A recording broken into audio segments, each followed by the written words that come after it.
Welcome top skill academy. या लेक्चरमध्ये आपण प्रिव्हियस इयर क्वेश्चन बघणार आहोत वयवारीचे एमपीएससीचे. हा क्वेश्चन एमपीएससी कंबाईन प्रिलिम 2020ला विचारला आहे. 3 व्यक्तींच्या आजच्या वयाची बेरीज दिल्या 72 वर्षे. बघा 3 व्यक्ती आहेत, आपण नावं देऊ ए बी सी. ह्या 3 व्यक्ती आहेत आणि ह्या 3 व्यक्तींच्या आजच्या वयाची बेरीज दिल्या 72 वर्षे आणि 7 वर्षापूर्वी त्यांच्या वयाचा रेशो दिलाय. बघा ए बी आणि सी किती आहे रेशो, तर ते आहे 4:6:7. लक्षात ठेवा, जर बेरीज आजच्या वयाची असेल तर रेशो सुद्धा आजच्या वयाचा पाहिजे. मग रेशो जर 7 वर्षापूर्वीचा असेल तर बेरीज सुद्धा आपल्याला 7 वर्षापूर्वीची पाहिजे. मग जर 3 व्यक्तींच्या आजच्या वयाची बेरीज 72 वर्ष असेल तर 3 व्यक्तींच्या 7 वर्षापूर्वीच्या वयाची बेरीज किती असेल? प्रत्येक व्यक्तीचं वय 7-7 न कमी होईल, म्हणजे प्रत्येक व्यक्तीचं 7-7 न म्हणजे 3 व्यक्तीचं 21 न वय कमी होईल. मग 72 मधून जर हे 21 मायनस केले तर 7 वर्षापूर्वी किती बेरीज येईल 3 व्यक्तींच्या वयाची? तर 51 वर्ष. मग रेशोमध्ये बेरीज किती आहे? एक्स लावा. बघा तर किती झाली? 7 आणि 6 13, 13 आणि 4 17x. म्हणजे 17x म्हणजे जर 51 असेल तर x ची व्हॅल्यू भेटून जाईल तुम्हाला 17x 17, 17 त्रिक 51. जर x ची व्हॅल्यू 3 आली तर विचारले आपल्याला काय त्यांची आजची वय. x ची व्हॅल्यू 3 आली तर 4x ची व्हॅल्यू किती येईल? 3 चौक 12. परंतु हे कधी आलं? 7 वर्षापूर्वीचं. प्लस 7 करा, 12 आणि 7 19. पुन्हा x ची व्हॅल्यू 3 आहे तर 6x ची व्हॅल्यू किती येईल? 6 गुणिले 3 18. पण हे 7 वर्षापूर्वीचं आलं. प्लस 7 18 आणि 7 25. x ची व्हॅल्यू 3 आहे तर 7x ची व्हॅल्यू किती येईल? 7 गुणिले 3 21. हे 7 वर्षापूर्वीच आलं. प्लस 7 करा म्हणून किती येईल? 28. म्हणून त्यांची आजची वय असणार आहेत 19, 25 आणि 28. ऑप्शन कुठं दिसते? बघा ऑप्शन नंबर 3. म्हणून या क्वेश्चनचा आन्सर असेल ऑप्शन नंबर 3. नेक्स्ट क्वेश्चन आहे बघा, एमपीएससी कंबाईन प्रिलिम 2023ला विचारलाय. अंकिताच्या आईचे वय तिच्या वयाच्या अडीचपट आहे. कोण कोण आहे बघा? एक अंकिता आहे आणि तिची आई आहे. तर अंकिताच्या आईचं जे वय आहे ते अंकिताच्या वयाच्या अडीचपट आहे. मग जर अंकिताचं वय 1 वर्ष असेल तर अंकिताच्या आईचं वय अडीचपट म्हणजे 2.5 असेल आणि तिच्या भावाच्या वयाच्या 4 पट आहे. कुणाचं? आईचं वय. आई आणि भाऊ आला तर भावाच्या वयाच्या 4 पट म्हणजे भावाचं जर वय 1 असेल तर आईचं वय 4 पट म्हणजे 4 असेल. आता बघा हा पॉईंट काढा, हा रेशो आपल्याला इथला पॉईंट काढून ते 0 वाढून देतो. म्हणजे अंकिताचं वय 10 वर्ष झालं आणि आईचं वय 25 वर्ष झालं. रेशोमध्ये याला आपण अजून 5 न कॅन्सल करू. 5 2 10, 5 5 25. म्हणजे अंकिता आणि तिच्या आईचा रेशो झाला 2:5 आणि आई आणि भावाचा रेशो झाला 4:1. दोघांमध्ये कॉमन काय? आई आई कॉमन आहे. याचा अर्थ आईचा रेशो सारखा करून घेऊ. मग इथं 4 आहे इथं 5 आहे तर 4 आणि 5 चा लसावी किती असतो? 20 असतो. म्हणून ह्या पूर्ण रेशोला आपण 4 न मल्टिप्लाय करू आणि ह्या पूर्ण रेशोला आपण 5 न मल्टिप्लाय करून घेऊ. म्हणून तिघांच्या वयाचा रेशो तुम्हाला भेटून जाईल बघा, अंकिता, आई आणि भाऊ. मग किती येईल बघा? जर 4 न मल्टिप्लाय केलं तर 4 2 8, अंकिताचं वय 8 येईल. 4 5 20, आईचं वय 20 वर्ष येईल. इथं बघा 5 न मल्टिप्लाय केलं 5 चौक 20, आईचं वय कॉमन झालं आणि 5 1 5, भावाचं वय 5. तर हे रेशो झाला त्यांच्या वयाचा, अंकिता, आई आणि भाऊ. काय विचारले बघा? त्यांच्या वयाची बेरीज दिली 19 वर्ष. मग आपल्याला एक्स लावा. जर 8x आणि 20x किती झाले? 28. 28 आणि 5 झाले 33x. मग आपल्याकडे 33x बेरीज आहे. क्वेश्चन मध्ये सांगितलं 66 वर्ष. तर x ची व्हॅल्यू किती येईल? 33 2 66. जर x ची व्हॅल्यू 2 वर्ष आली तर विचारले अंकिताच्या भावाचे 2 वर्षानंतरचं वय.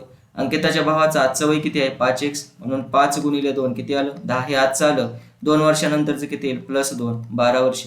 म्हणजे या क्वेश्चनचा आन्सर असेल 12 वर्ष. Option number 3. नेक्स्ट क्वेश्चन आहे एमपीएससी कंबाईन मेन्स 2023ला विचारलाय. नवरा आणि बायको यांच्या वयाची सरासरी विवाहाच्या वेळी 25 वर्षे होती. मग आपल्याला माहिती आहे सरासरीचा फॉर्म्युला काय असतो? तर सरासरी इक्वल्स टू काय असतं? टोटल सम म्हणजेच बेरीज डिवायडेड बाय टोटल नंबर.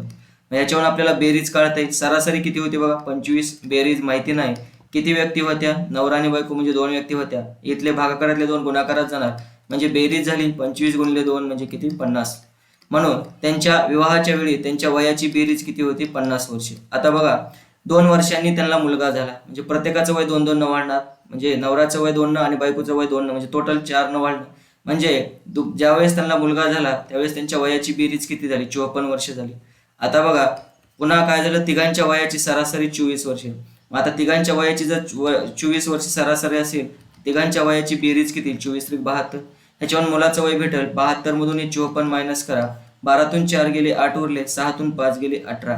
पण हे तिघांचं वय असणार आहे सरासरी वय. म्हणजे प्रत्येकाचं वय किती असेल? डिवायडेड बाय 3 करा. 3 संग 18 म्हणजे प्रत्येकाचं वय 6 6 असेल. काय विचारले? त्यांच्या लग्नाला किती वर्ष झाले? जर मुलाचं वय आजचं वय 6 वर्ष असेल, मुलगा किती वर्ष म्हणजे 2 वर्षानंतर मुलगा झाला होता म्हणजेच 6 मायनस 2 म्हणजे त्यांच्या लग्नाला किती वर्ष झाली असेल? तर 4 वर्ष झाली. म्हणजे या क्वेश्चनचा आन्सर असेल 4 वर्ष. Option number 4. नेक्स्ट क्वेश्चन आहे एमपीएससी क्लर्क मेन्सला विचारला. जर नीताचे वय आईच्या वयाच्या निम्म्यापेक्षा 5 वर्षांनी कमी आहे. बघा कोण कोण आहे? एक नीता आहे आणि एक आई आहे.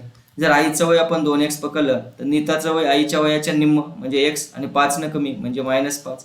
दोघींच्या वयाची बेरीज दिली 58 वर्ष. करा बेरीज. x - 5 plus 2x equals to आहे 58. 2x आणि x झाले 3x. 3x - 5 equals to 58. इकडे -5 इकडे प्लस मध्ये जातील म्हणून 3x ची व्हॅल्यू झाली 63. म्हणून x ची व्हॅल्यू आली 3 2 6 3 1 3. जर x ची व्हॅल्यू 21 वर्ष आली तर नीताचं वय विचारलंय. जे नीताचं वय होतं x - 5 म्हणून 21 - 5 म्हणून नीताचं वय आलं 16 वर्ष. म्हणून या क्वेश्चनचा आन्सर असेल 16.